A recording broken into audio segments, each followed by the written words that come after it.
James from Sane Nutrition. Just the tips. So guys, we're going to be talking about emotional eating again. Huge issue that people have. They get sad. They look for something that's going to make them happy, something that brings them back up, and that will generally be food or drink. So you're in a sad state. You know, you want to eat this food because you know this food's going to bring you back up, it's going to make you happy, but it's kind of a false lift. It's going to start you back on that cycle, and you instantly, or ultimately, you're going to regret that decision that you've made for eating these food choices. So being in a sad state is just a state. It's a state of mind that you can change. So you need to look at alternatives to that. If you've not seen our 10-minute disco video, then you need to check that out. I'll stick the link below and you can go check that out. That is a great option.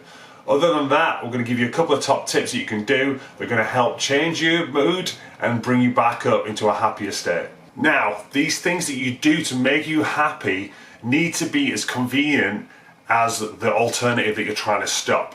So, lots of people will feel happy or feel great when they exercise. So going out for a run, going out for a walk, going to the gym. That is fantastic. Keep doing that. Keep doing what you're doing. But getting yourself from work to the gym is not always going to be accessible. It's not going to be as fast or as accessible as you going to the vending machine and eating 10 Snickers. So we need to look at fast alternatives that are going to give you that little pick-me-up and just pull you out of that funk. Tip number one would be meditation. Not as hippie as you think, but taking 5, 10, 12 minutes out of your day to just sit in peace, close your eyes, count your breaths, and focus on something else. Taking your focus away from whatever it is that's dragging you down, that's upsetting you, and put it in something more positive will take you out of that funk in 10 minutes. Second top tip would be the 3x3 method. So super simple one and a great one for just elevating your mood.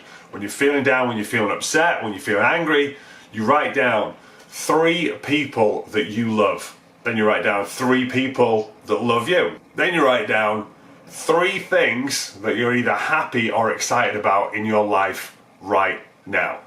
This is going to help change you into a more positive mindset and lift you again out of that funk.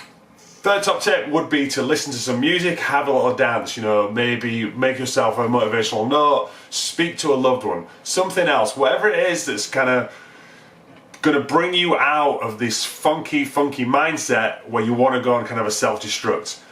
You need to change your state, you need to change your focus from something that is negative, something that's going on, into something that's positive. Those are our top tips. If you like it, then please share this post if you think it's going to help anyone.